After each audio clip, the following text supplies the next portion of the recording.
Is the slide visible to you? It's in the slideshow mode now. Is the slide visible? Yeah, yeah, it's coming. Yes, it is visible. Okay, greetings of the day to all. I'm the counselor for this session, and I'll be taking your course code, that is MES 005 Human Resource Development. I'll be taking block one today, that is planning for human resources, and we will be discussing on unit one and unit two. Unit one is assessing human resource needs, and the second one is job analysis. Um, After the presentation of unit one, you are free to ask your queries, and we'll proceed further for in unit 2. Then you can ask your queries regarding unit 2. Is that clear to all?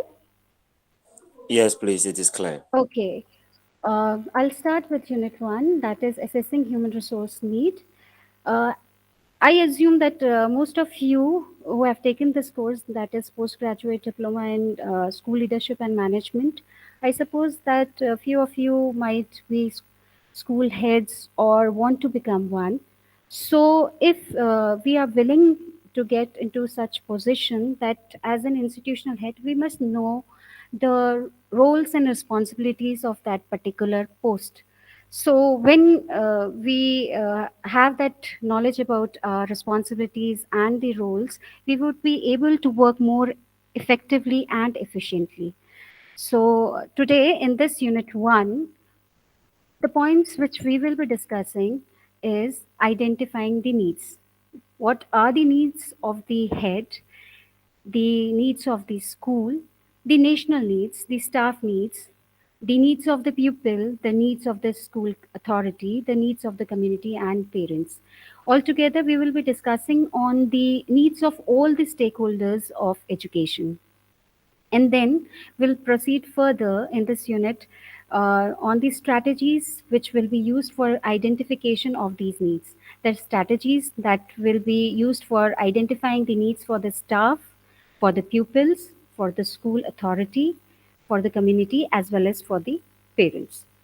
So, when we talk about need identification, need identification is exactly what you require. The needs are basically what you require, which will enable one to do our work more effectively, and we will be able to discharge the duties of the head meaningfully and purposefully.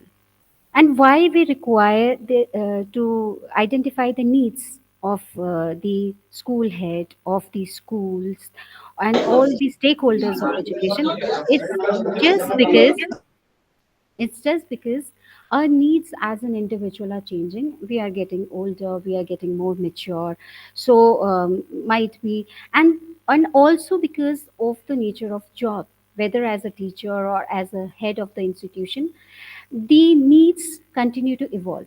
It might be maybe due to the development in your country, it might be due to the new interventions or the changing relationship, the technological advancement. So we need uh, to change.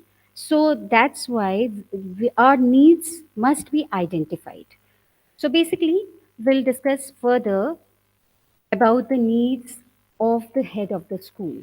When we are discussing about the needs of the head of the school, what is required? We should have an adequate academic and professional qualification, like for getting into the responsibility of a school head or the head of the institution. We must have an adequate knowledge of the academics as well as the professional qualification. Like for becoming a head teacher in the school, we must have a bachelor's degree of education or any other professional qualification to is required for that particular job. Then we must have a full knowledge of all the methods and the techniques of the educational practice, that is which are in the contemporary period, which people are using. So we must have that knowledge of it, whatever new techniques, whatever new methods are being used. So we must have that, that is required uh, as a head of the school. Now, we must have an ability to provide professional leadership to all the sections of the school community. It includes the pupil, it includes the faculty members, the non-faculty members, the parents, and everyone. So should have the ability to provide a professional leadership. That leadership quality is required as becoming a head of the school. Now, next is we should understand that all these sections, various sections, the stakeholders have an interdependence on each other. They are not separate entity. They are dependent on each other, and so we have to work in collaboration with them. So that understanding should be there, and it is required as a head of the school. We should have the sound knowledge of the school finance. We should know how the accounting procedure is done, because everything is in our hands. We should know how what to be purchased, how it should be purchased, and everything regarding the school infrastructure and everything regarding the school finances. We must know how the accounting procedures are taking place. Next, we should have an ability to understand that how the school curriculum and how any kind of activity which we are including in our curriculum is actually a learning program, and it should not be taken in a secluded. It should be taken as a whole. Next is we should be able to plan ahead. We should plan ahead what will be what motives our school is having, how to fulfill this motive. The missions and visions of the schools are framed accordingly, and how to achieve it. If someone is a school institutional head is of a elementary school, the main motive of the institutional head is to upgrade that school into a secondary one. So that as an head of the school, he must have an ability to plan ahead, so that such plans are brought to full fruition.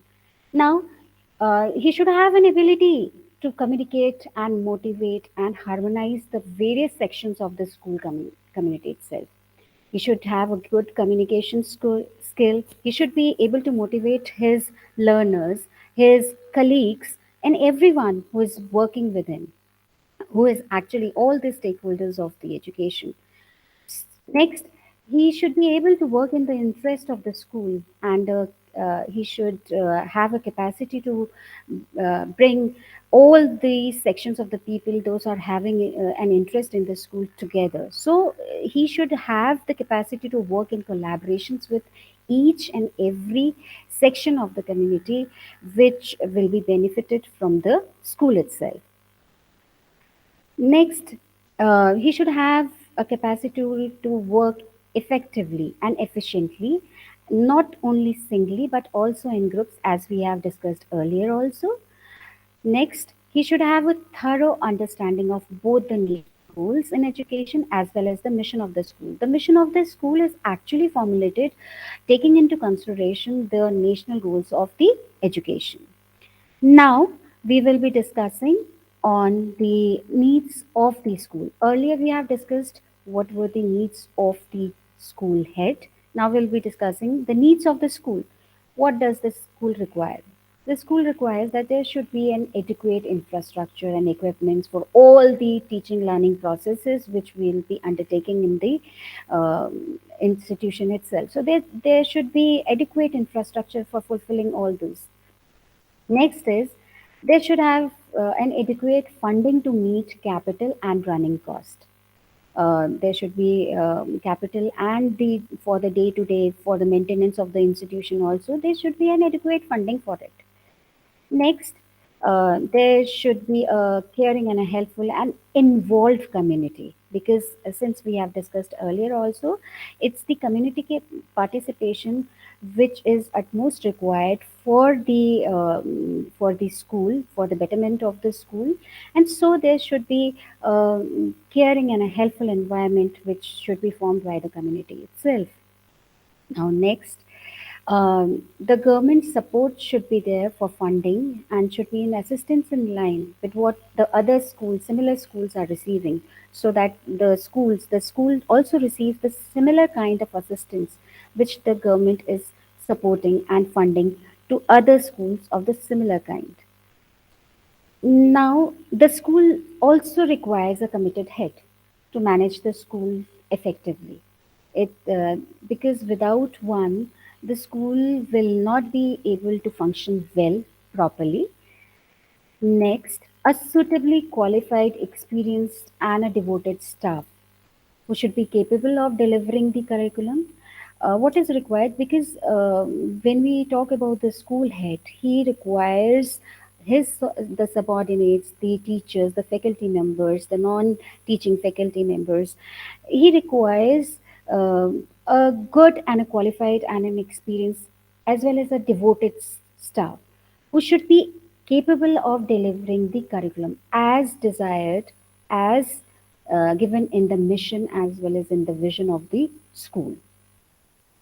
Next is the school also requires whatever effort the school head has made, whatever effort the staff has, devoted staff, the qualified staff has made, it also requires that the pupils should be committed. They should be committed enough to make use of educational, full use of the educational facilities that is being provided, and also they should be able to obtain the education which will enable them to realize their full potential. So the school requires not only the school head, a devoted staff, but also pupils who are committed to make full use of the educational facilities and realize their full potential. Next, a sound and an acceptable purpose or mission.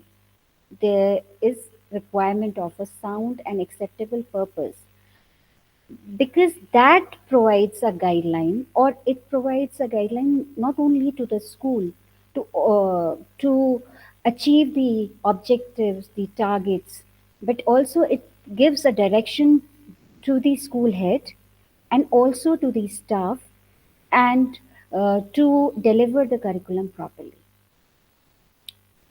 Next, we will talk about what the nation needs.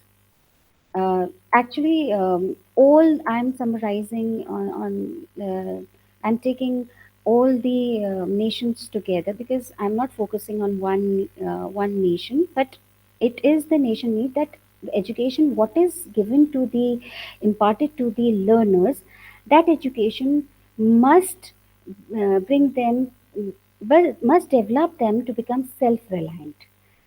In a way, when the individual is self reliant, that individual will not only help himself but also will help in the development of the nation itself.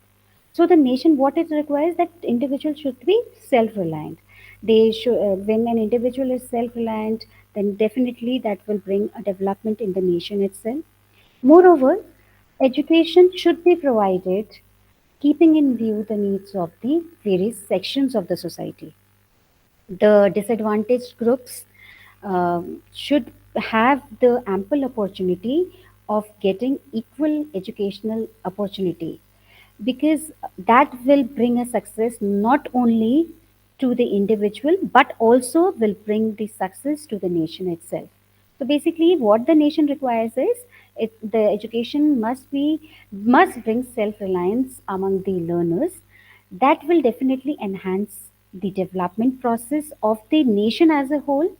Education should be according to the needs of the various sections of the society, and more concern should be paid for the disadvantaged groups. Next, we will discuss the staff needs, the teaching as well as non teaching staff, what they require. The staff requires a clear job description in writing. Basically, um, in whatsoever position or the post a staff member is holding, he should have a clear description of what his roles are and what his responsibilities are. So there should be a clear job description for the staff.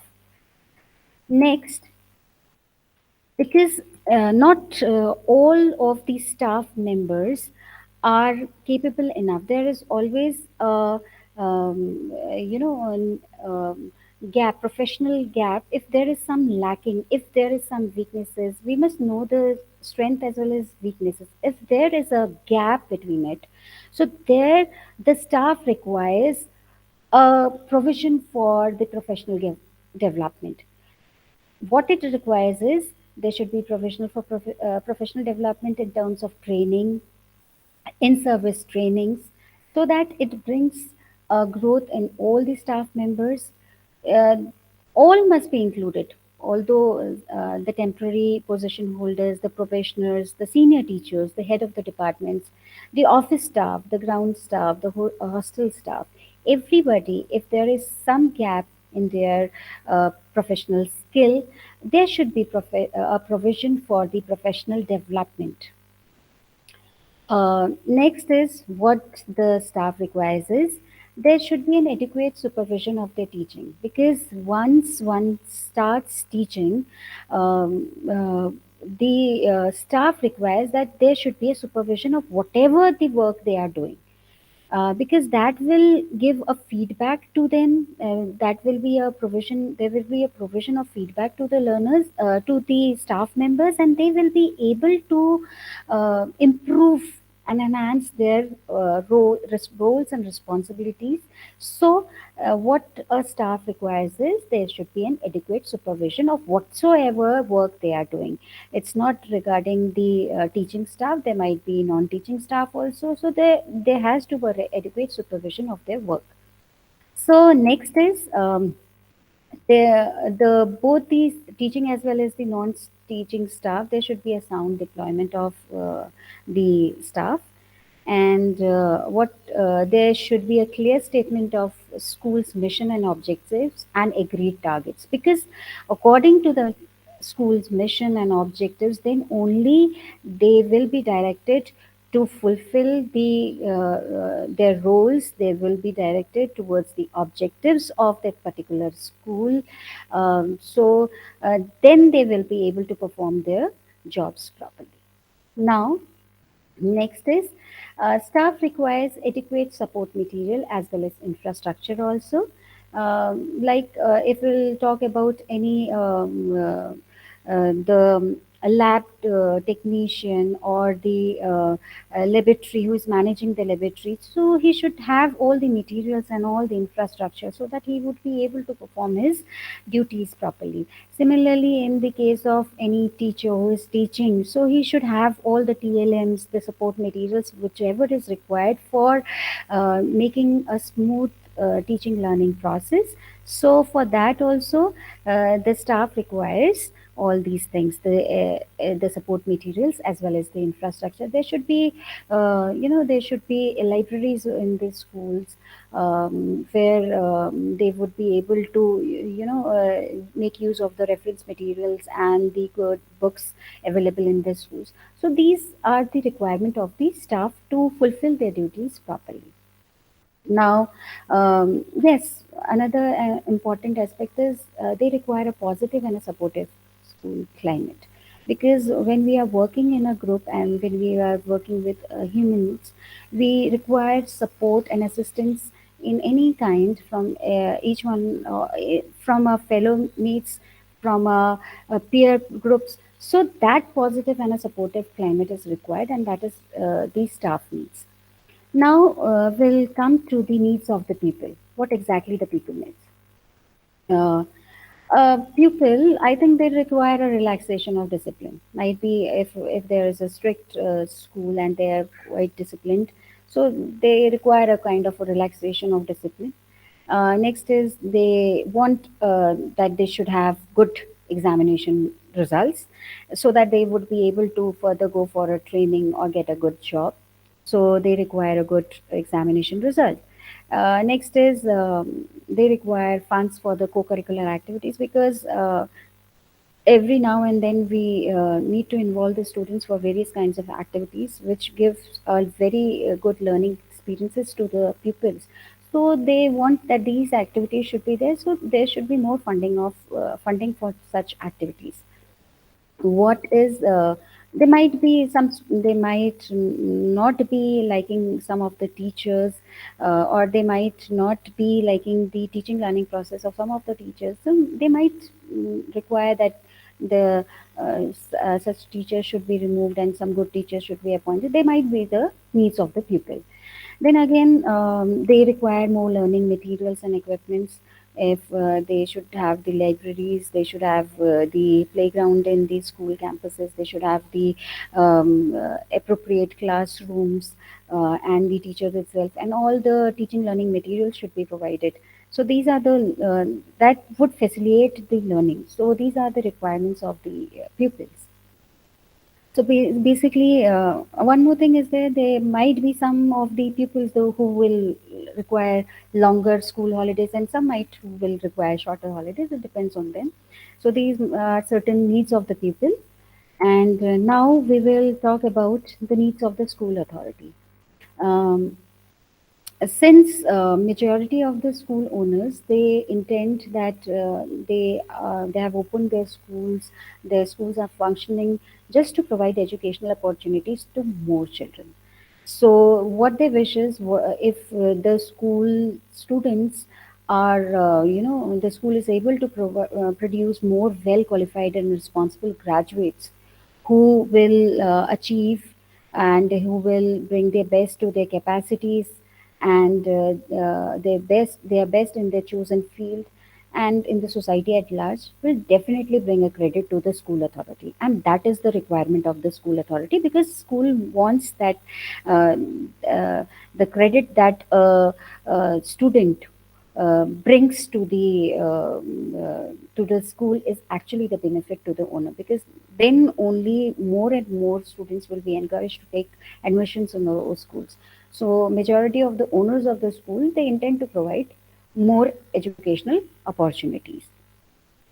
So next we will discuss on the needs of the community and the parents.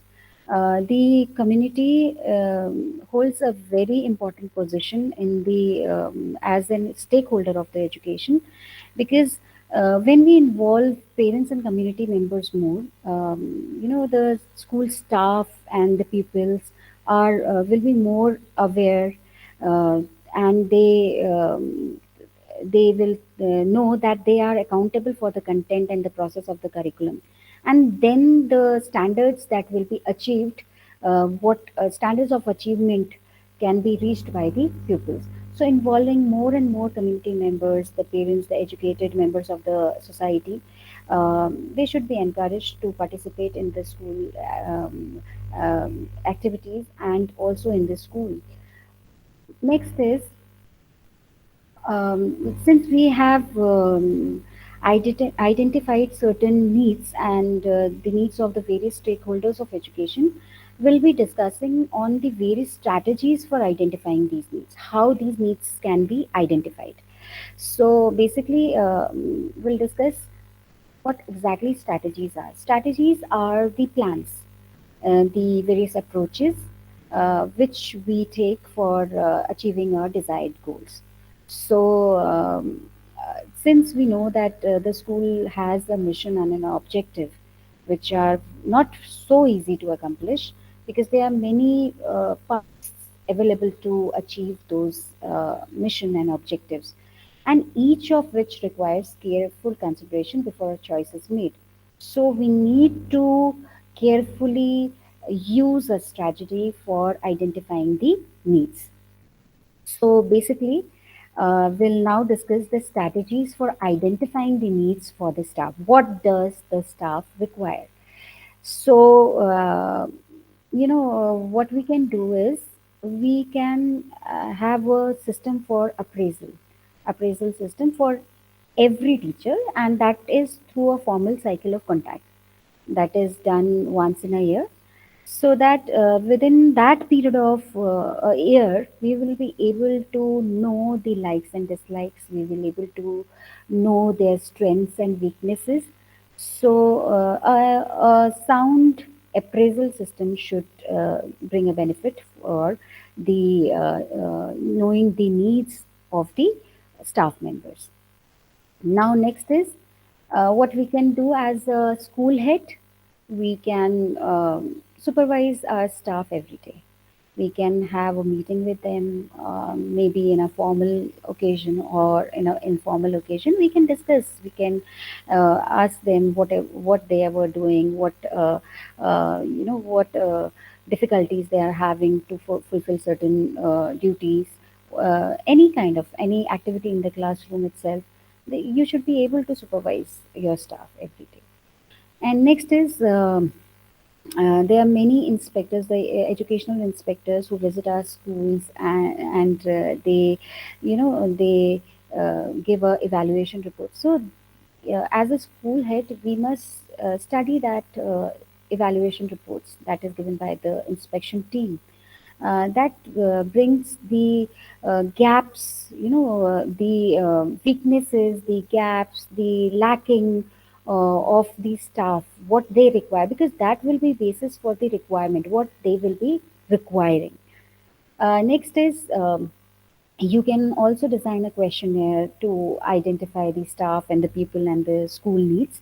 So you can give those questionnaires to your staff to write what is required, to those people itself what is required, and what is required for the betterment of the school, what is required for achieving the goals of the school. So you can design a questionnaire for it. Next is you can check the schemes of work and lesson plans which the teachers prepare. You should check the school records at regular intervals, and not only the staff, what the staff is doing, but also you can check these people's exercise book of any subject at certain intervals, because that will give you you will give a impression of how the teaching learning process is taking place, how much the students are learning, what areas are needed to be fulfilled. So that gives it's one of the strategy for the need identification of the staff. Now, since we have seen the strength as well as the weaknesses of the staff, we know we might have found the performances gaps also. So how come we can close those performances gaps? We cannot leave them anyhow, because since we need to achieve the goals of the institution, and if there are performances gap, we need to know how to close those performances gaps. So what we can do is, as a school head, we can have a staff development purposeful program that can be school based or school managed, and that should be encouraged, so that if a certain staff member is lacking his performances in any aspect and he requires a training for it, so that training should be provided, so that that performances gap should be closed. And the second is you can have a regular staff meeting which will center on some professional topics also. Then next is you should have a closer positive supervision of all those members of staff whose performances gaps require it.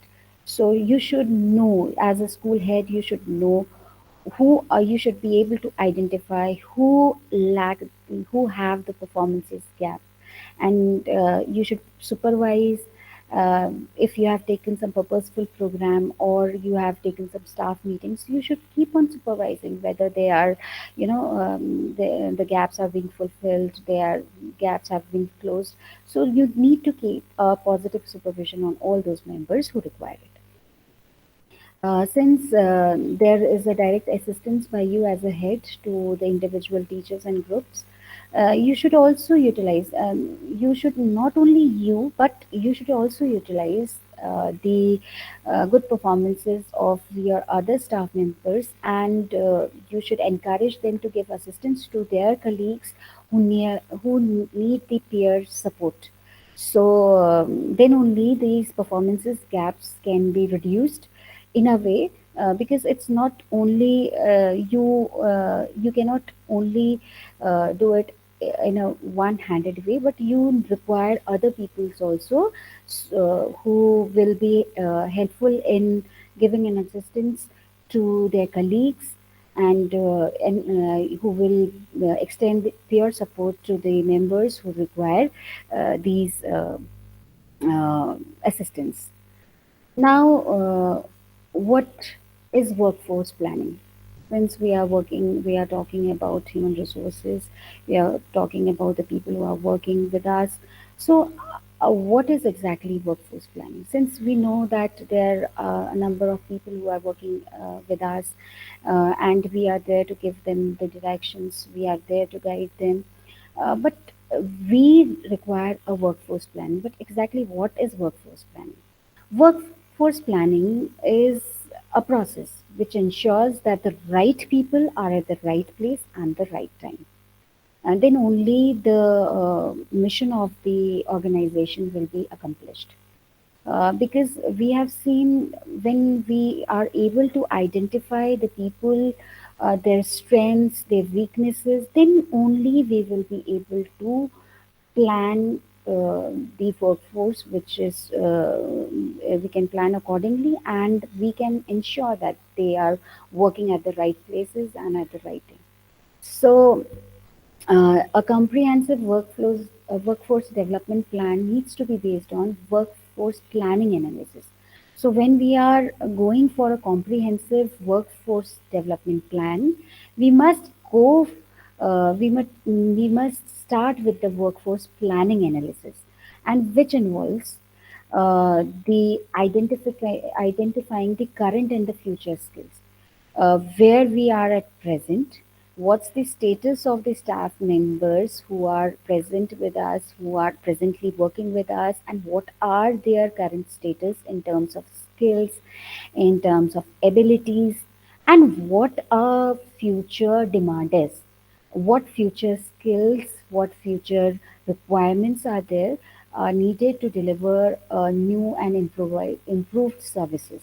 So, this workforce planning analysis involves identifying the current and the future skills and members of the staff, which are needed to deliver an improved services. Next is, we must analyze the present staff characteristics in relation to these needs. Whatever the needs requirement is for future, we must analyze, not only identifying the current status of the staff members, but we need to analyze the present staff characteristics also. And thirdly, what we have to do is, we must compare the present staff and the desired future members, and then we will be able to highlight the shortages, or we might have the surpluses of it, or we might have the competency gaps. What presently we are having, what future we require, what future skills, what future abilities, what kind of future staff we require to fulfill our goals. We must be able to identify it.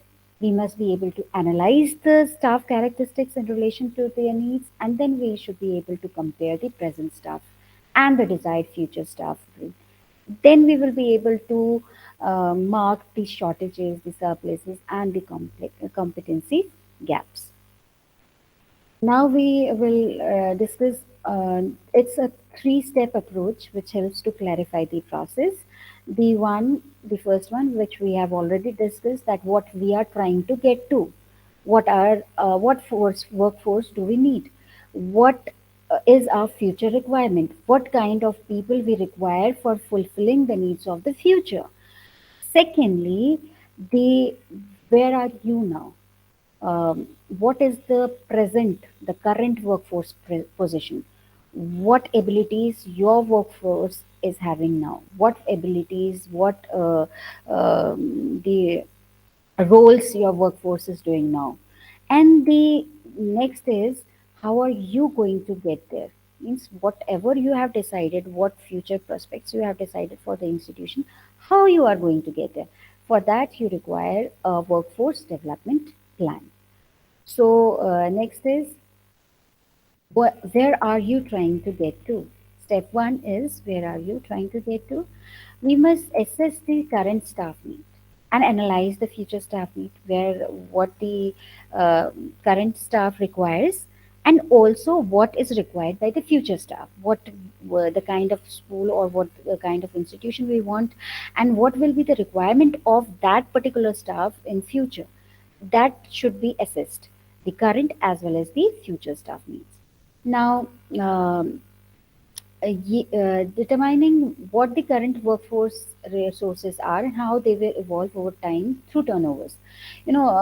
Might be in the future, if you are upgrading your school, you might require more teachers, you might require more managers. So the future staff requirements has to be assessed. Now, demand analysis consideration should be there. Like, will the school's way of working change if we are focusing on what our future on the future of the institution. So, if we are focusing on the needs of the future staff, will the school way of working change if there is any change in the working of the school, or if we want that the number of students who are being promoted, or the kind of competencies they should have, the kind of attitudes they should develop, uh, how much duration is required to achieve these objectives, that is required for demand analysis. Next is what competencies will be needed in the future teacher workforce. What are the requirement? What are the competencies which are required for in the future? And will the size of the workforce increase or decrease? Will the institution will be able to work with the same workforce, or will they require more individuals if they are using some technology? So might be the workforce might decrease because people will be able to by using technologies, there might be an increase or decrease in the workforce. So this demand analysis should be considered.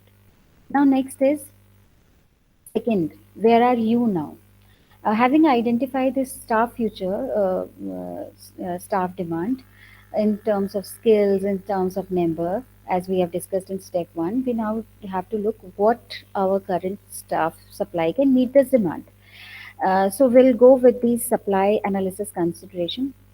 Um, the present staff, are they clear in the mission and vision of the institution? Are they clear in the objectives of the institution? Secondly, what are the strategic objectives of the school? What strategies the school will undertake to fulfill those futuristic demands? What functional requirements are linked to meeting those objectives? What we will be doing to meet those objectives if we are upgrading our institution, or if we are going on a technological revolution in our institution, what requirements will be linked, what requirements will be what will be the requirements for meeting those objectives, that should be considered. And what is the present outcome, presently what is the outcome, that should be understood. What are the competencies in the current teacher workforce, whatever staff we have, whatever non-teaching staff we have, whatever teaching staff we have, what are the current their competencies in them. Now, what we can do is, for this, we need to collect a baseline data. What we can do is, we can collect the data of the current teacher workforce. One, for collecting the baseline data, we require a job title. Like, for example, the title of each position within the school is required. If we want to upgrade our institution, we should have the postgraduate teachers over there. So, the job title of the mathematics teacher who will be teaching in the secondary classes will be PGT, or the postgraduate teacher in mathematics. That will be the job title. The second one is job families, since there will be many postgraduate teacher who will be teaching in the secondary classes, that belongs to the job families.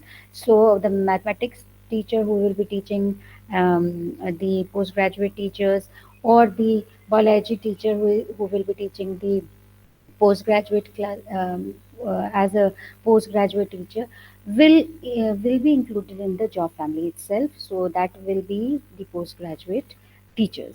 So all the teachers in the secondary classes will be in the similar job families. Next is the grades of the jobs, which are usually, we have the current grading system according to the pay and benefits. The head teacher will have a different grade of job. The coordinators will have different one. The senior section teachers will be have a different grades of jobs. So we need to collect a baseline data of all the staff members who are present. We need to collect the baseline data of all the staff members who are present in it. Now, next is the length of the service. This is because we need to know how much, what's the service length of a particular individual or the staff members. Secondly, it's the date of birth because it will tell you the retirement eligibility of that particular staff member. Because if in the next 5 years, if you are having some people who are getting retired, then you will require more workforce to meet the future demands. So these are the baseline data.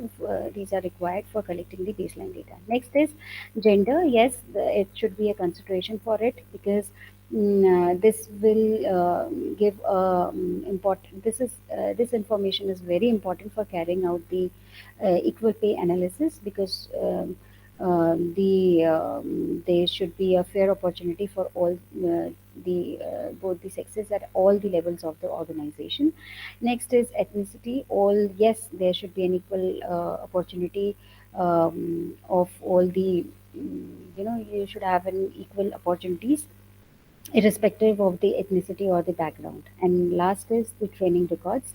Yes, this is an important aspect of the data which we are collecting about the staff members, that which trainings they have received, which training is found relevant enough and adequate enough for the job position they are holding in the institution.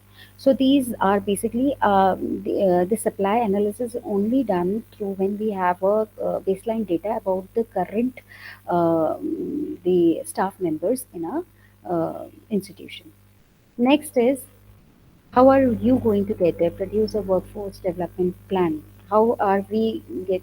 We need to identify the gaps. We need to identify the strengths, the weaknesses, what the staff members are unable to do, in which they are finding the difficulties. So we need to identify the gaps, and we need to develop strategies to address the gaps.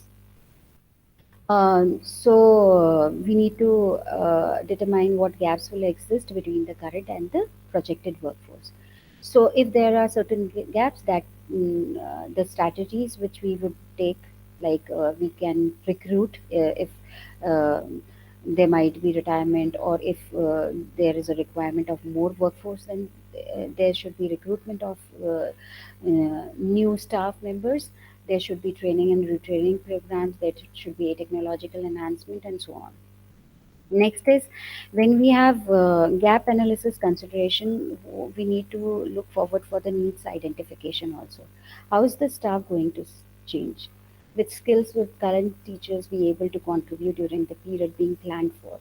Like the present staff, you'll not make pave the way for exit for those current teachers. But what they will be able to contribute, which skills will they require during the planned period, what competencies will be needed, and which are not in the staff, in the teacher and the staff now.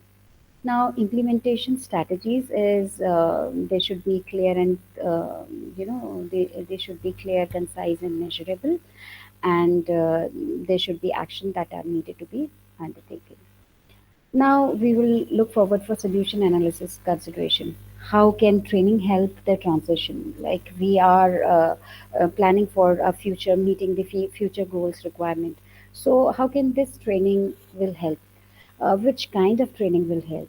What will be the sources of new staff? If any recruitment has to be done, what will be the sources? How can this attrition and retirement can be expected? What kind of positions will be needed to be filled. These should be considered for the solution analysis. Next is, what are the benefits of workforce planning? Like, workforce planning is an important activity that will enable the school to determine the workforce needed for tomorrow's success. Because whatever we are planning, it's for the future of the institution. So that will help in the determining the workforce that is required for the future itself. We will be able to bridge the knowledge gap uh, due to attrition. Now we will be able to achieve maximum school effectiveness, and we we should uh, think that we will be working as an integrated whole as a part of overall plan, and we will work in an integrated way. Next is, workforce planning is an organizational development activity, and that will help getting the people at the right place and at the right time and at the right place. So right people at the right place and at the right time. The head teachers will have the human resource information. They need to manage the programs more effectively because they know the strength and weaknesses of their staff members. They know to whom to delegate a certain role and responsibility to, because they are having the knowledge of the workforce with whom they are dealing with. Next is, earlier we have discussed about the strategies for the staff members. Now we'll discuss the strategies for the pupil. What the needs requirement is of the pupil. As a school head, what we can do is we should involve yourself in all the teaching learning programs, whether it's inside or outside the classroom, because that will help you to get gain an insight into the needs of your pupil, and that too on a first hand basis. You're not hearing anything which is being told by somebody else, but you are actually observing it. So you should involve yourself in all the teaching learning programs. Next is, what we can do is, another strategy of uh, knowing the needs of the people is, you can have a contact period with various classes, and there you can know about the people's need.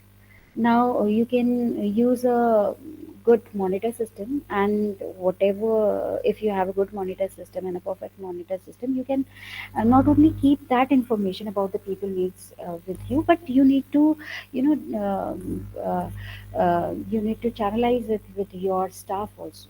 That the students, they require this, they are finding difficulty in this.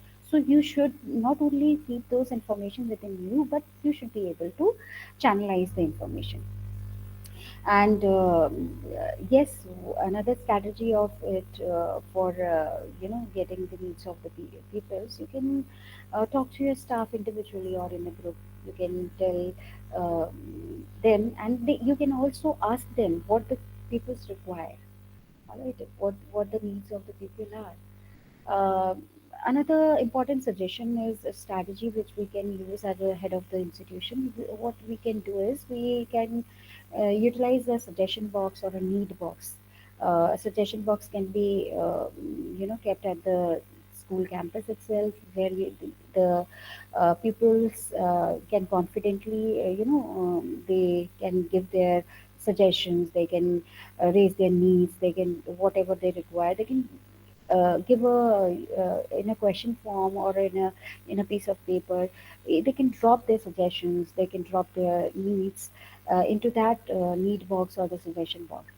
So this is a very important strategy for collecting the needs of the people. If you're not you're not able to involve yourself in all the teaching learning programs, this can be an important activity. You can undertake all the audits and the physical checks of all the school supplies, because if you should have a physical audit of all the things which the school has from time to time in certain time intervals. You should have that, because then those regular checks can help you in finding that may indicate the areas of deficiencies also. Next is, you and your staff, particularly your senior staff, should have a regular audit and check that the curriculum that is being delivered, that which we are fulfilling, that has a relevance. And you should also see that it does have the effectiveness of the delivery in it. The curriculum must be appropriate enough for the, it should be appropriate according to the pupils. So you need to keep a check of it. Your maybe your senior staff should, you should tell your senior staff that they should keep a regular check on the curriculum and its relevance also. Now, the various strategies for the school authorities for getting their needs known. What we can do is we can hold a regular meeting and consultations with the school authority and ensure that you fully identify their needs. You should have a regular meeting. Uh, and secondly, you should involve yourself in formal and informal get-togethers with the representatives of the authority, where in the informal as well as in the formal get-togethers you can discuss with the you can tell about your school. You can also ask them what they want the school should do, what are they expecting with the school. So that this kind of conversation will help in finding the needs of your school authorities also. Secondly, it's requesting information directly from the authority. You can directly request the authority to, uh, give the information regarding their needs and requirements. Next is you can involve the authority representatives to directly identify the needs. They can directly share their needs to the staff as well as to the pupils also. Next, what we can do is for the strategies for identifying the needs for the community as well as the parents. Since working, we need to identify the community as well as the parents' needs. The parents might be educated or be uneducated also, so their needs and requirements are different. So you should have a good communication and good public relationship with the community and especially with the parents also. This will help in identifying their needs and expectations which they have for the school. Next is you should involve your parents directly in some school programs such as the school functions, the sports competitions, because when we involve the community and the parents in the schools programs, there is a we develop a less formal relationship, and then they will be able to share what they are expecting the school to do, what they want the school to do. So their needs and requirement you can uh, you know have through the informal relationship which you can develop through these. Now, the parent-teacher meetings is a very good concept where the representatives of the community they can share what they have seen in the teaching learning process, what changes they require in the teaching learning process, what changes do they want in the school itself. So that will be an important strategy for the school itself to know the to know the needs of the community as well as the parents. And an important aspect is if there's certain news and ideas in the local or the national press or any other media related to your school, you should pay close attention to it because whatever they are writing is actually the words of the society as well the parents. So you need to, from that also you will be able to know what the community is expecting from the school itself.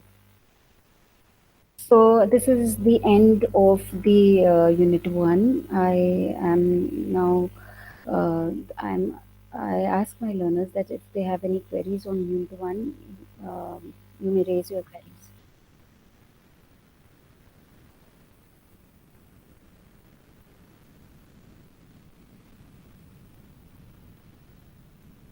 Uh,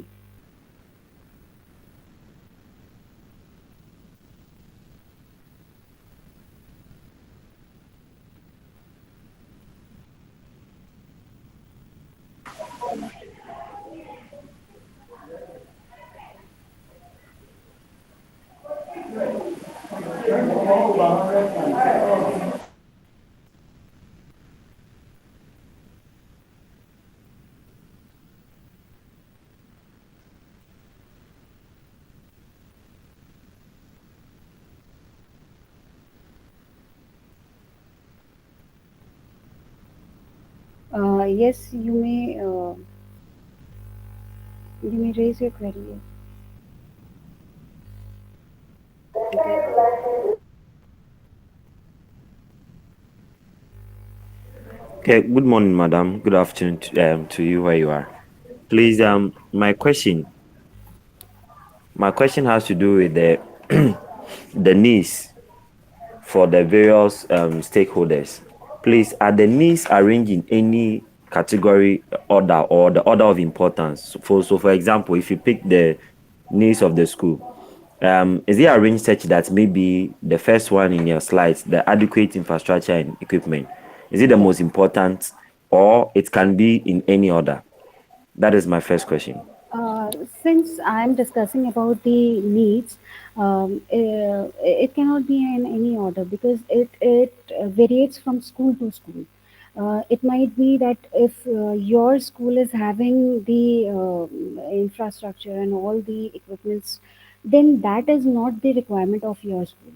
Then the other requirements will be have the more priority to the needs. Okay, thank you. Yeah. And please, the second one is the at a point I was getting lost between the difference between the needs of the stakeholders and the strategies for the stakeholders. So this is what I constructed as an understanding. I want to confirm whether I'm correct. Now I realized during the later part that the strategies are like the process to achieving the needs. Am I correct? Yes, yes. Okay, thank you. Strategies are basically to identify the needs of the various stakeholders, um, which we have discussed earlier. We have discussed about the needs, but how we will be, identifying those needs. The strategies are basically the strategies are basically for the need identification. Okay. Okay. Thank you. Uh,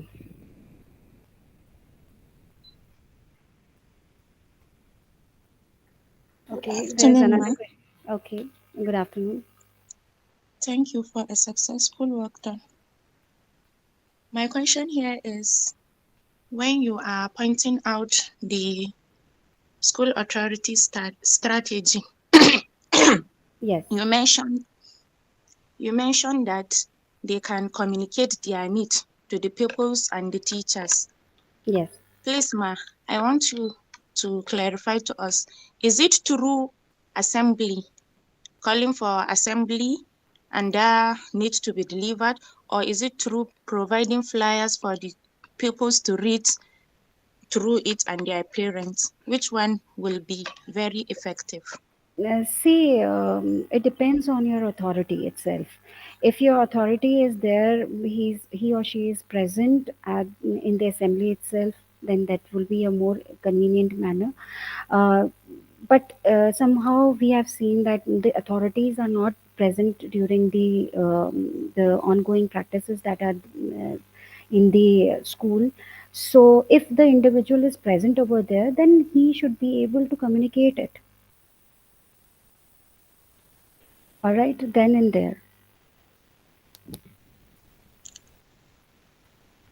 Okay, thank you. Okay.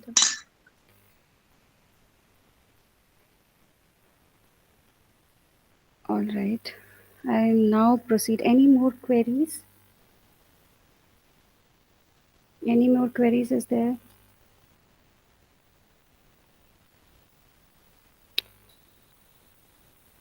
All right. Shall I proceed further? Shall I proceed further on the second unit now?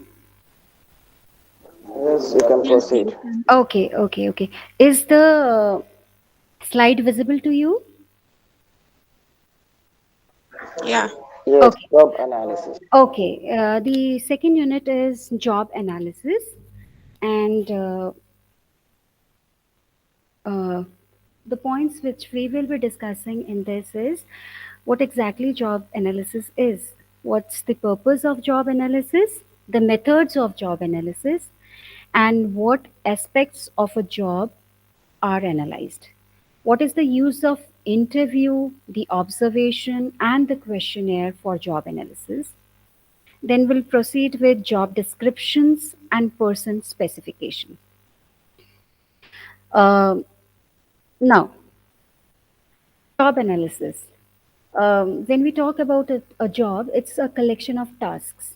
It's the collection of tasks and the responsibilities that an employee is expected to discharge and perform. And we have different titles for each and every job. When we talk about job analysis, it's a process to identify and determine in detail the particular job duties. You know, when we are talking about job analysis, it's exactly a process. It identifies what a particular job duties is, what a job requirement is, and why a relative importance is given to these duties which we have identified for a given job. An important concept of job analysis is that analysis is conducted of the job, not the person. This is an important concern because when we are doing analysis of a job, the data which we collect is from the people who are working. All right, it might be through interviews or it might be through questionnaires. Um, so the product of the analysis, whatever the result is, it's in a descriptive form. It's regarding the specification of the job, but it's not the description of the person, it's about the job. So when we are talking about job analysis, we actually use these various tools like interviews and questionnaires, which we will be discussing further. And when we are seeking the data about a particular job, it's we are seeking it from a individual, but we must we are it's important concept that we are actually analysis is done of the job, not of the person. That is an important consideration. Now next is when what is the purpose of what is the purpose of job analysis? All right. uh, we are determining the training needs. Earlier also we have there might be performances gaps also. So why we are doing job analysis is we are determining the training needs, like what type of training content we have to produce so that training should be given to that individual or the proper the individual who is holding that job. Secondly, we should have the assessment test to measure the effectiveness of the training also. So we know that particular job requires what kind of training and how that training assessment can be done. The effectiveness of the training is to be measured. For that also we require job analysis. Next is equipment to be used in delivering the training. What are we using if we are training our non-teaching staff and we are giving a training on computer skill or something? So what are the equipments that will be used for the so that is through the purpose of job analysis that is given by job analysis itself. Now next is what are the various methods of training, like since in this interaction program we are in basically we are interacting to a virtual mode, but certain jobs require certain trainings that might be in a small group, or might be computer based, or might be a video lecture, or might be in the classroom itself. They require hand on practice. So it depends. For that also you require a job analysis. Now what compensations to determine, like we need to know the skill levels also, the job factors, the work environment, like we might be having the hazards, the attention, physical effort due to weather condition, the school layout is in such manner that the working environment is difficult. So we should know that the particular job requires which kind of uh, compensations, what are the various responsibilities. If a particular job is there, what are the various responsibility, and that job is holding a fiscal responsibility or only a supervisory responsibility.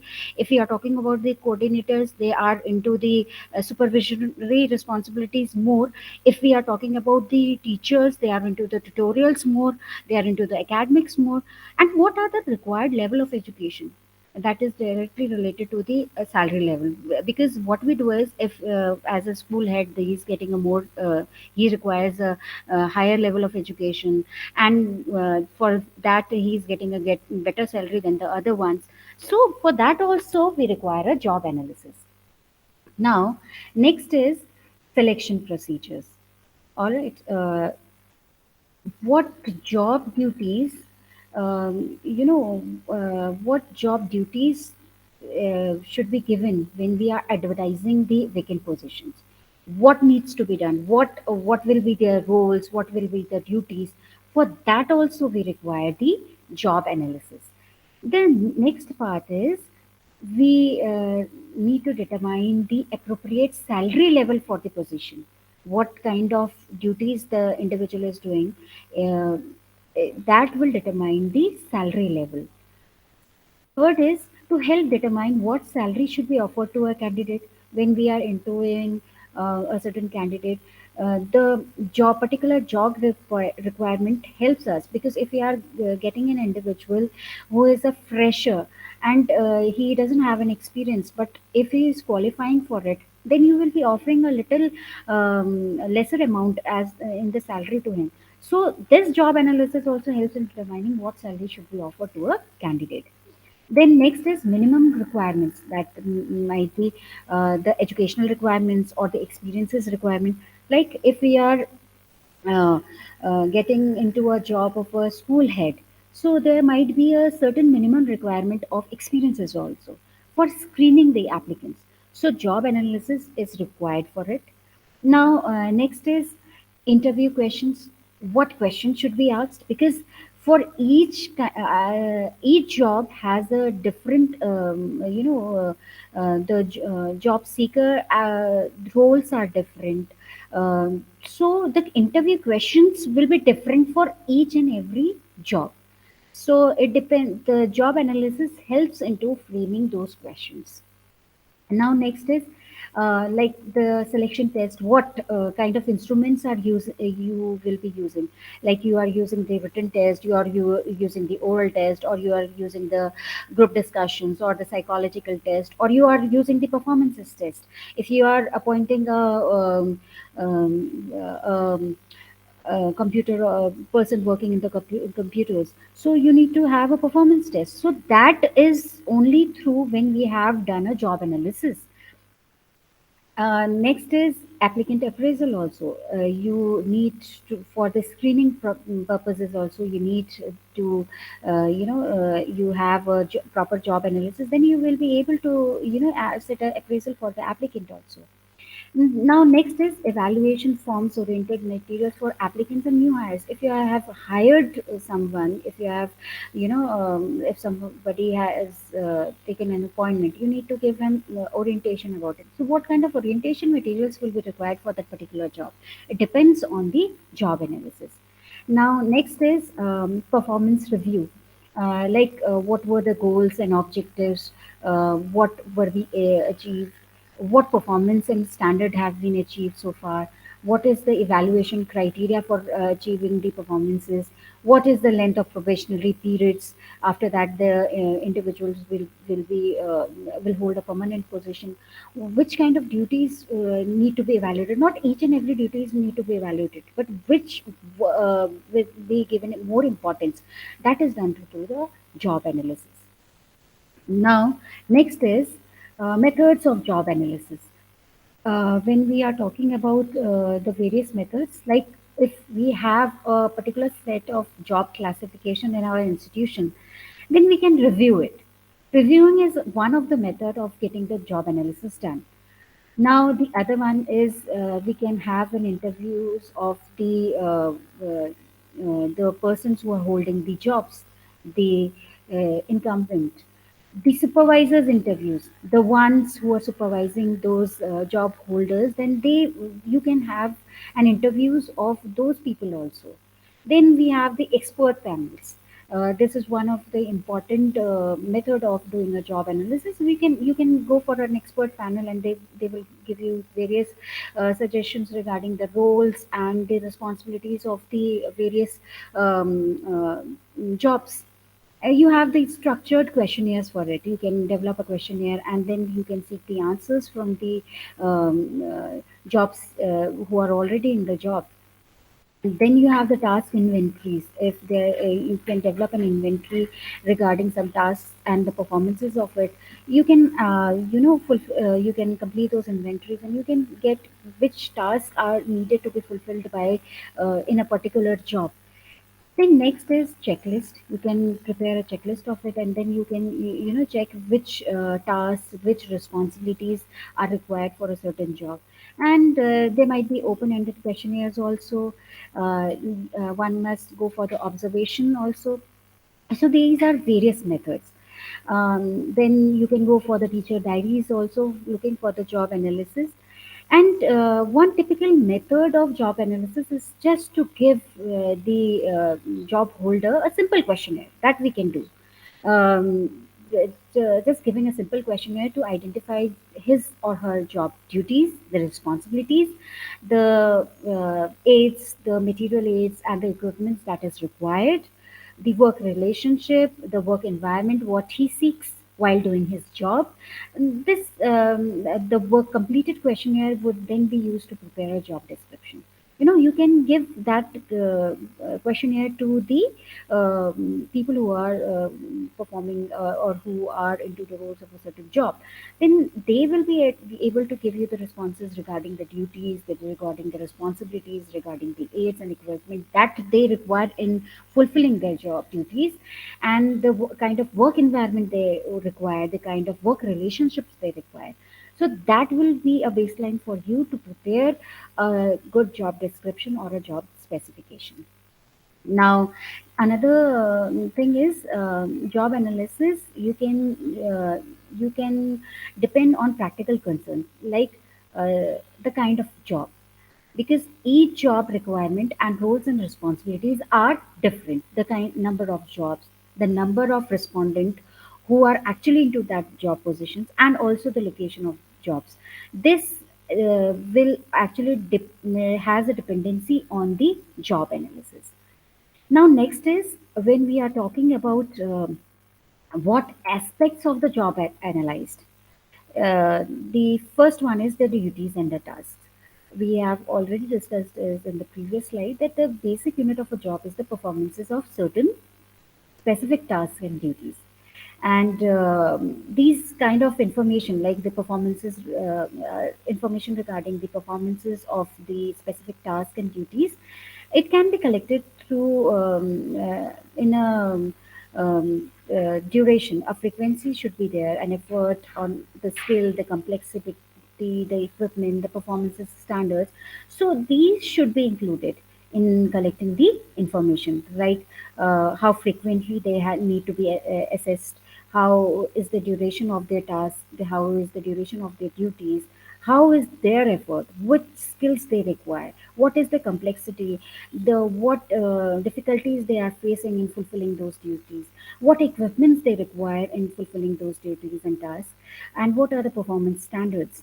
These are the basic aspects of a job. Now, the next is school environment and the resource issues. This have a significant effect on the physical requirement required to perform a job. Like the work environment, it includes everything: the size of the classroom, the light and ventilation in the classroom, the unpleasant conditions, there might be offensive orders, the temperature extremes, the location of the schools. These are all affecting the performances of an individual who is doing a job. So there might be a definite risk to the job holder from a nearby factory who is so dangerous. So these are certain things that need to be analyzed if we are looking for a job, and if we are looking for the various aspects of a job, like what duties and tasks are to be undertaken, what is the school environment, and how the resources issues are there. The next one is the tools and equipment. Since we require, if we are working in a chemistry laboratory, we require a protective clothing, because to reduce the accidents in the chemistry labs. So these are the tools and the equipments that are required. So these items need to be specified in the job analysis. What tools and equipments are required, what the school environment is required, or what the resources are required, what the kind of duties and tasks are to be performed. Now, next is relationships. How is the relationship given, and how is this received with all the internal as well as the external people. Internal, your as a school head, the head of the institution, your colleagues, the external people, the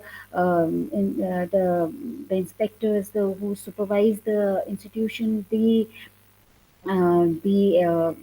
educated members of the society, the community itself. So, what is the relationship, and that supervision should be given and received. And next is the other requirement, like the knowledge, the skills, and the abilities. That is KSAs, which is required to perform that job. Any kind of job, whatever the position is, what what is most required is the knowledge, the skill, the abilities. You may know that if you have fixed a minimum requirement to perform a job, even though if the individual is higher in the KSAs, in the knowledge and skill, and you only go for the minimum requirement. You don't go for the maximum one. So, what are the minimum requirement that needs to be, taken? That is an important aspect of a job. Now, the next one is uh, we make use of interviews in job analysis.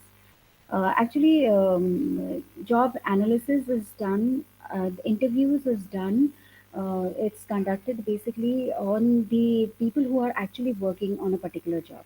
And when we talk about an interview, it's just a process of communication. It's an interaction in which the subject or the interviewer gives the needed information verbally, and that too in a face to face condition situation. And these interviews may be classified according to the purpose, the design, or the structure. It can be structured or unstructured. Now we'll discuss about the structured and the unstructured interviews. When we are talking about the unstructured interviews, it's like having a conversation with no predetermined line of investigation. You have not even but you need to explain the purpose of the interview to the interviewer interview, and you need to give a particular focus on the interview. uh, these unstructured interviews are usually, they are labeled as focused, they're labeled as depth, they are non-directive because no direction is there. You don't have a structured questionnaire in front of you to which questions to be asked. No, you don't have anything in line with you. It's a focused interview because it aims at a particular event or an experience, or about an experience about an individual. So under that general lines of inquiry, we continue with that interviewing process. When we talk about the depth interview, we give emphasis on the psychological and the social factors. When it's on the non-directive interviews, we give much freedom to the interviewers to talk about the problem and the investigation. you know and in this unstructured interviews, we should listen more and we should take notes. That is very important during the process of interviews, because that will enable the follow-up questions that will be posed later on. And when we are talking about the structured interviews, it's just one where there is a procedure that which is framed earlier and in advance, and which is standardized also, and it is followed during the interview sessions. The kind of questions presented are also in the same order which we have already decided, and the wording of the instructions the interviewers is also specified. The interviewer has no freedom to rephrase questions, add extra ones, or change the order in which the questions have to be presented. So the interviews are basically the structured as well as the unstructured ones. So now we will proceed with the use of interview in the job analysis. Well, interview outcomes are interviewing is a very flexible method, for all the levels and all the kind of jobs. An interview is basically it focuses on the hypothetical job. What kind of job will evolve after that interview? What are the needs? What are the requirements of the job? It's just hypothetical. So the interview it generates a descriptive data. It gives the job holders to interpret their activities. You ask them the questions what they want in their jobs, what what kind of roles they are expecting, what kind of responsibilities they are expecting. So they will be able to interpret their activities. A good interviewer should have a sensitive areas and probe sensitive areas, because then only the interview will be in a position to give the best responses. The structured questionnaires can easily do this, and job holders can give overviews of their work and offer their perceptions and feeling. Through this, the job holders can will be able to tell the shortcomings of their difficulties of their jobs, their working environment, the feelings about their jobs. So this is done through the interview itself.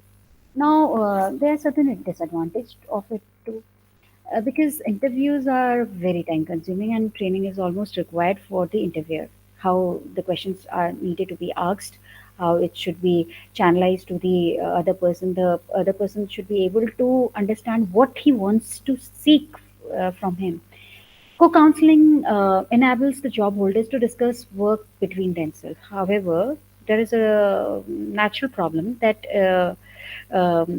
people have difficulty in maintaining a rapport during the interviews. So these are certain disadvantages of it. Now, next is how we can conduct an interview. Since as being the head teacher, you are conducting the interview of a teacher.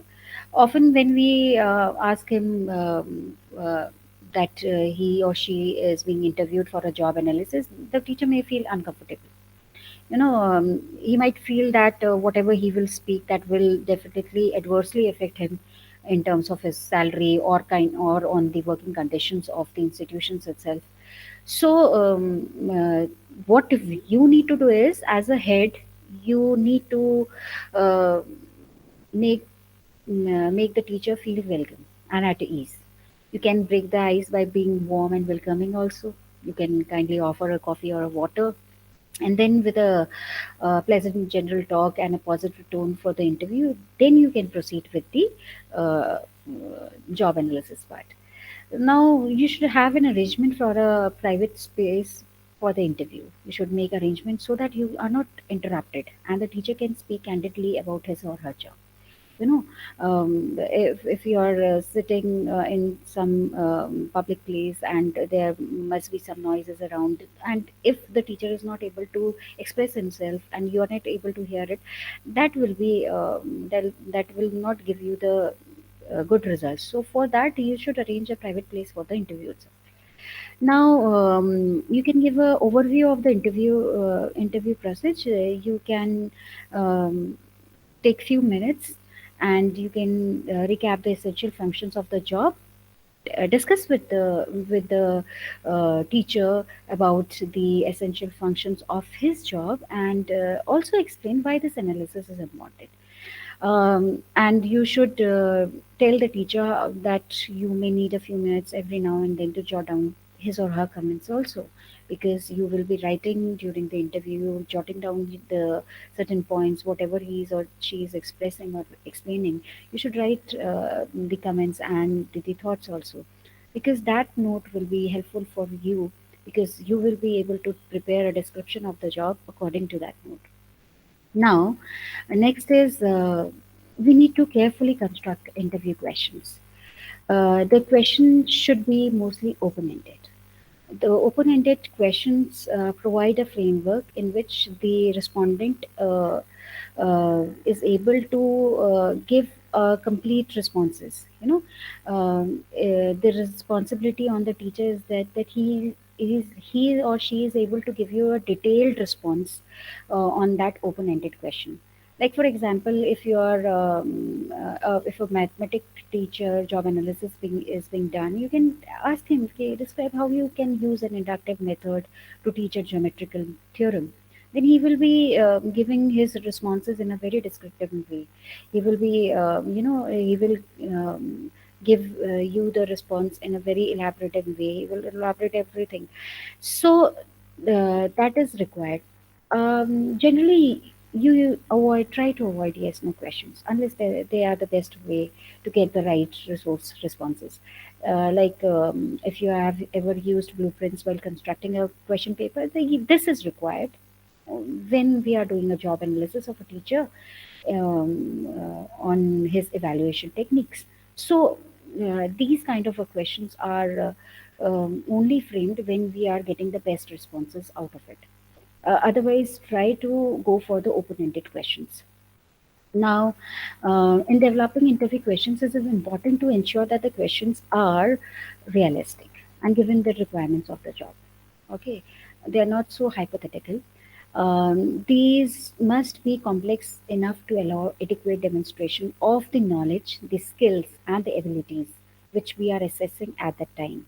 So, another one is the question should be stated in a straightforward and unambiguous manner.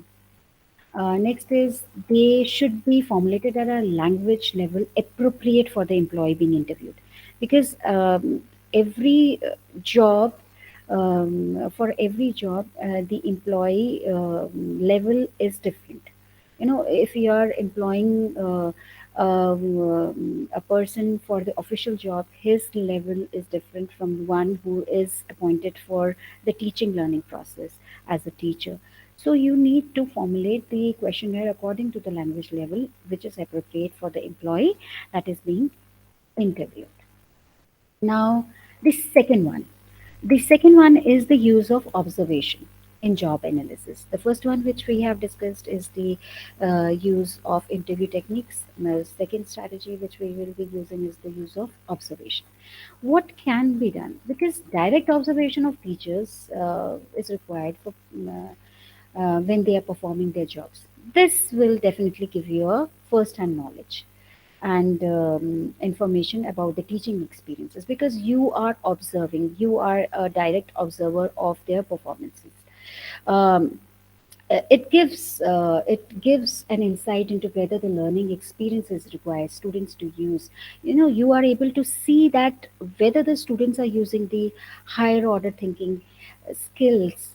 You are able to develop in-depth understanding of concept and develop the activity to apply knowledge in real life authentic problem.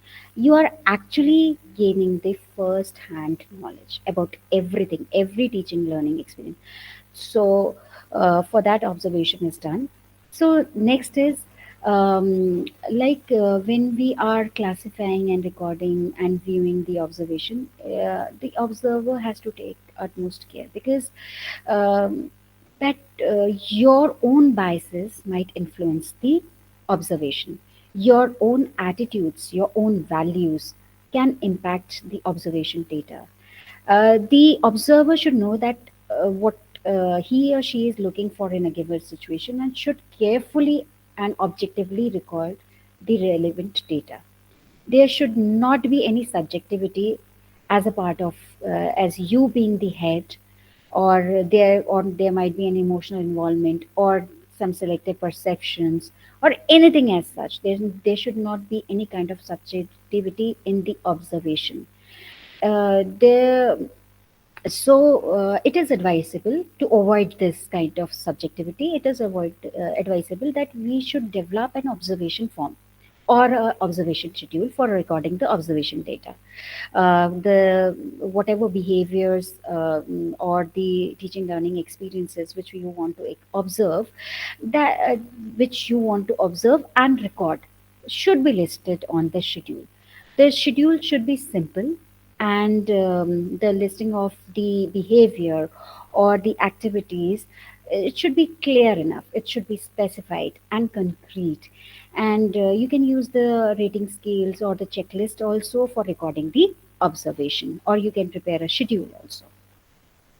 Now next is what is the use of observation and job analysis.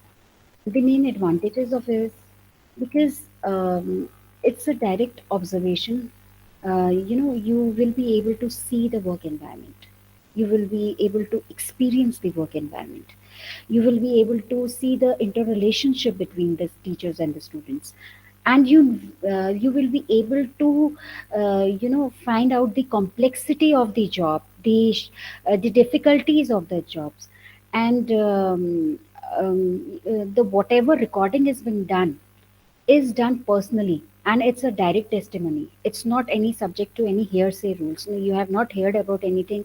You are actually experiencing it, and you are actually writing it. You are writing a direct testimony. um, Next is, when we talk about the disadvantages of observation and job analysis, one problem is that with the direct observation, when we are observing a teacher or the teaching learning process, our presence might affect the teacher.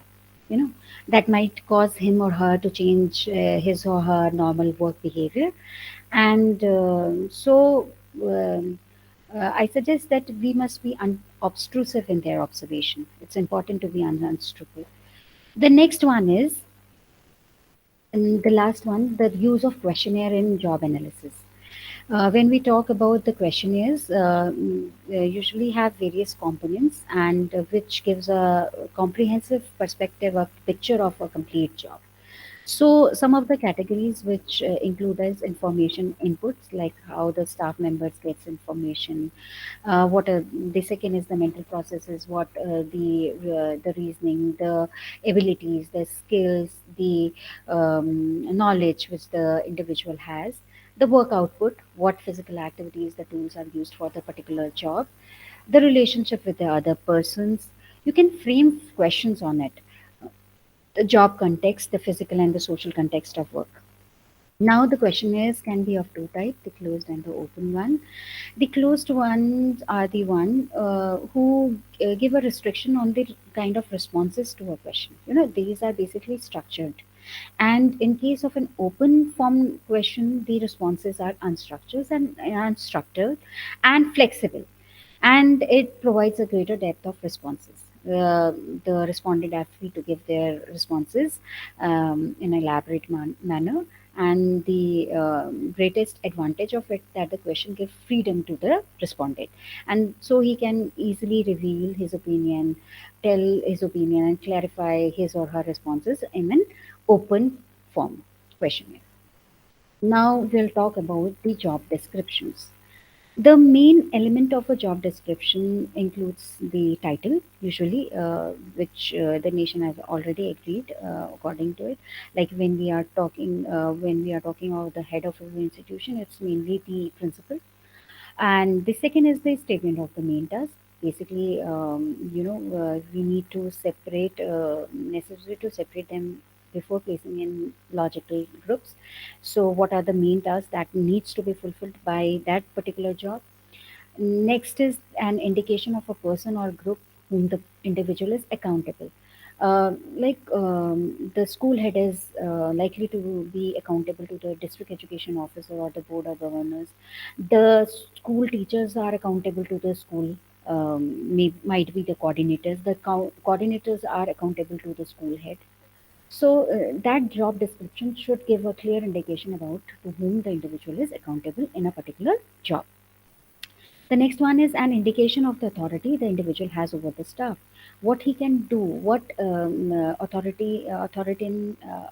he has with the individual has over the other staff, and also and on stressing how the school head should relate to other people involved in the school. An indication of the nature of such relationships should be included, like how people are involved, other peoples are involved in the various activities within the school, and also the various other tasks that needs to be undertaken. These are basically the main elements on the job descriptions. Now, how the job descriptions are done, these should have the action words.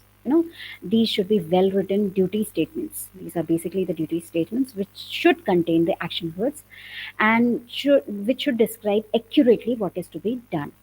And whatever the jobs, the duties, the responsibilities of the particular position is, that needs to be framed in statements which should contain the action words. The duty statement should contain the three parts: the verb, the object, as well as the purpose. An example of duty statements are like, the teacher should collect.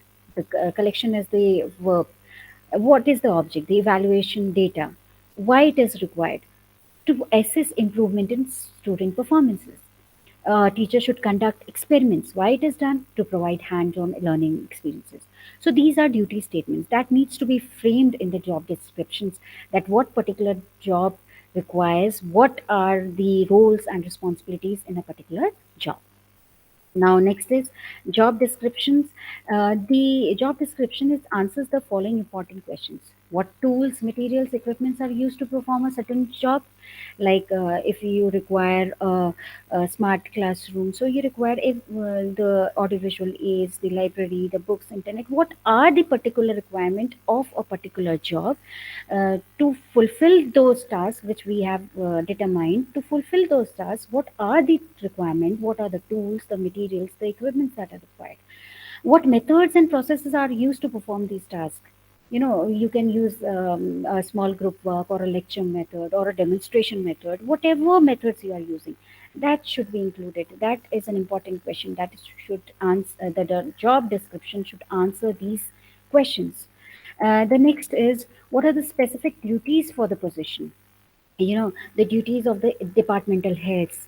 Their duties are to review the lesson plans, the planning, or if a teacher is absent, they should plan the substitution duties.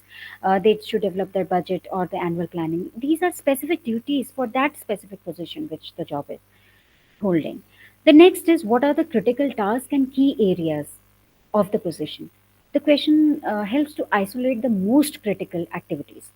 Like, if a teacher of class 10th, the KRA, the key result area, what he is focusing is that 100% of his student should perform at least above 80%, must have 80% performance level, and out of which 20% of them should be above 90%. That is the key result areas. So every job has a critical task and a key result area that should be described in the job description.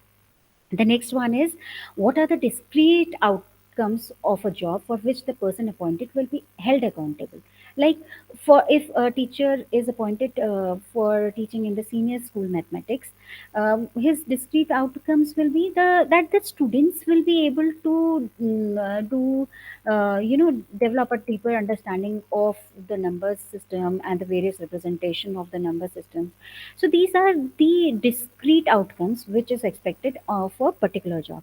Like, another one is, the students will be able to compare and contrast the properties of numbers and the number system, and so on. So these are basically the discrete outcomes of a job for which the person is appointed and should be accountable for. Now we will talk about person specification. The person specification is exactly the kind of behaviors, the skills, the knowledge, and experiences which are most important to the program in achieving the key results and outcomes. What behavior are required? What skills are required? What knowledge is required? What experience are most important to fulfill the outcomes, to achieve those outcomes? This question, focuses on certain personal qualities also that is required for that job.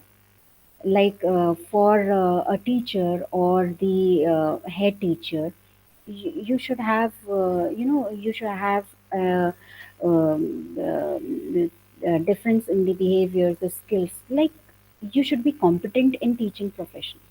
You should have a leadership quality within you if you are a head teacher. Then only the goals will be accomplished. If you are appointed as a teacher, you should be competent in teaching. These are the personal specifications requirements. You should actively participate in the development of the goals, in achieving the goals. You should be able to disseminate and communicate and give the jobs and the responsibilities to the staff according to their capabilities, and you should be able to communicate well with the community also.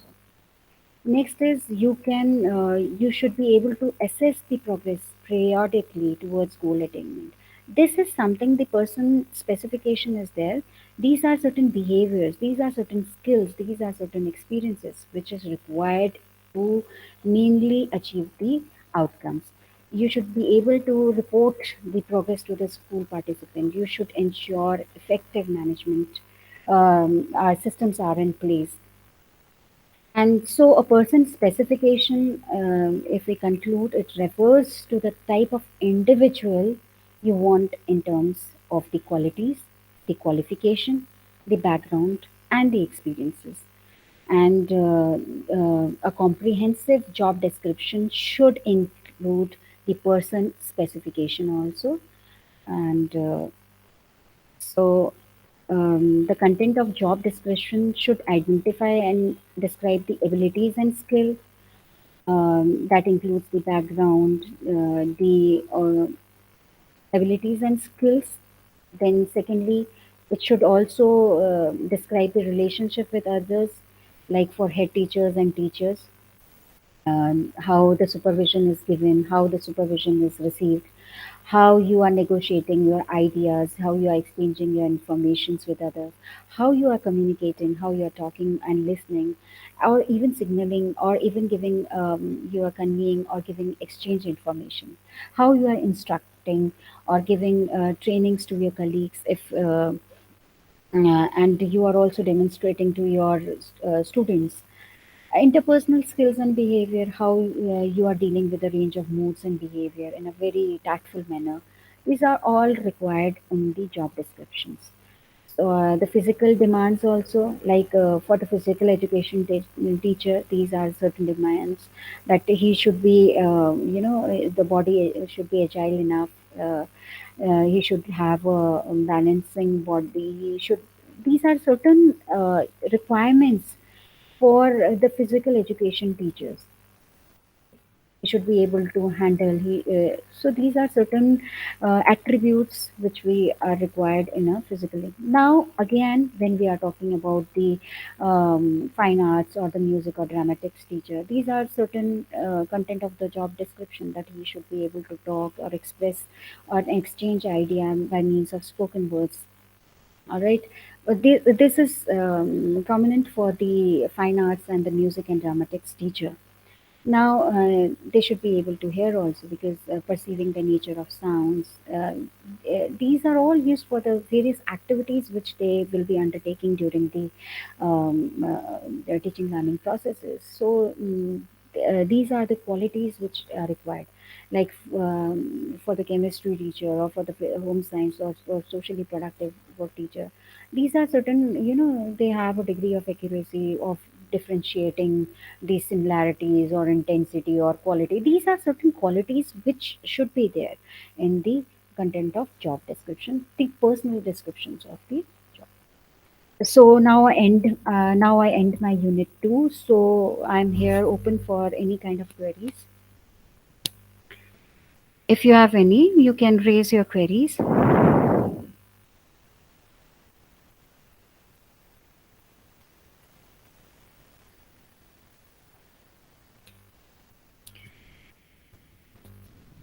If you have any query, I am open for the discussion.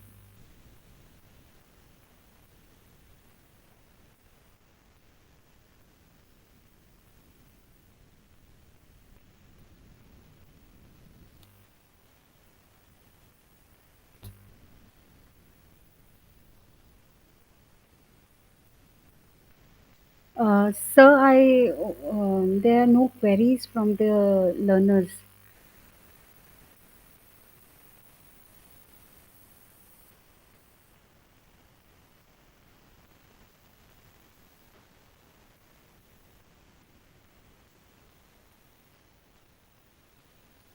Thank you, Muniba. Thank you, Muniba.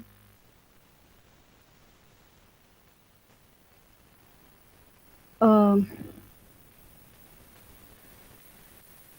if you are having any queries, you may raise it right now.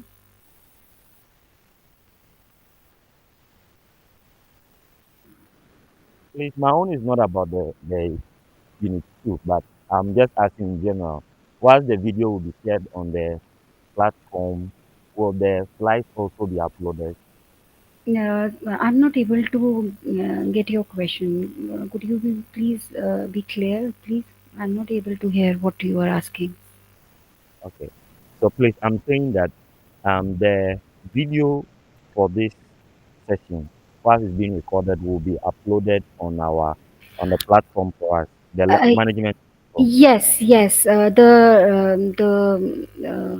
Yeah, the admins of this session, they have recorded this video, and they will be they will be providing you this video in your LMS also, and yes, they will be providing it.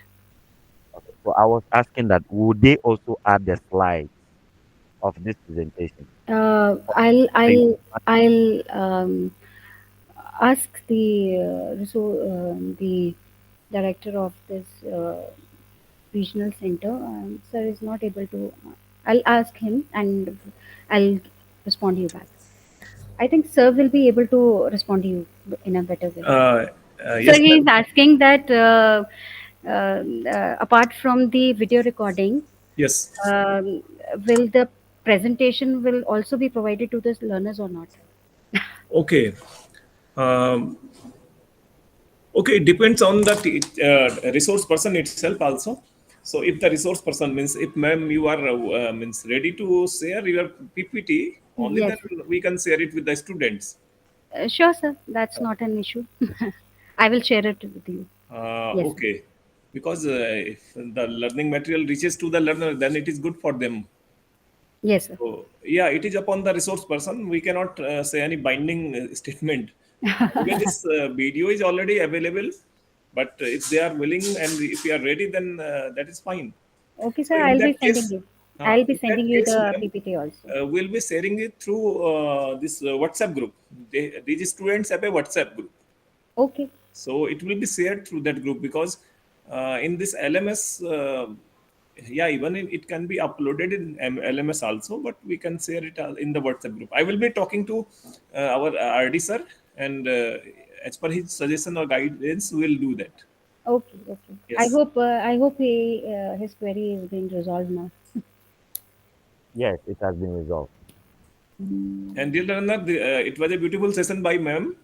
She has nicely explained all the things of 2 units. I was also listening to whatever she was explaining. So please raise your queries. If you are having any query, please discuss it. It is the time to discuss the whatever queries you are having. Otherwise, you can also discuss in the next meeting. Next meeting means next session will be held in the next week on the same day, on same time. So you can whatever queries you have with you, you can take collect them, note them, and you can discuss in the next session of mem. Accordingly, you can ask question in all the sessions as per the course content. Actually, sir, after completing one unit, I had given them the time for raising their queries or for unit one. So we have discussed about unit one, but there were no queries in the unit two. So they might be asked. They will ask afterwards also. So Yeah, yeah. Even then, they can ask in the next lecture yes, because they will take time in reading the stuff, and then they can come with some queries. So their queries can be answered even in the next lecture. yes, yes, No problem in that. yes. Okay, so shall we now? Yeah, yes, ma'am. So thank you for the nice presentation and lecture, ma'am. Thank you And so much, sir. yeah, we can bind for today. Thank you so much, sir. Thank you. Okay, ma'am. Thank you. Thank It you very was a very good Thank you very much. interactive session.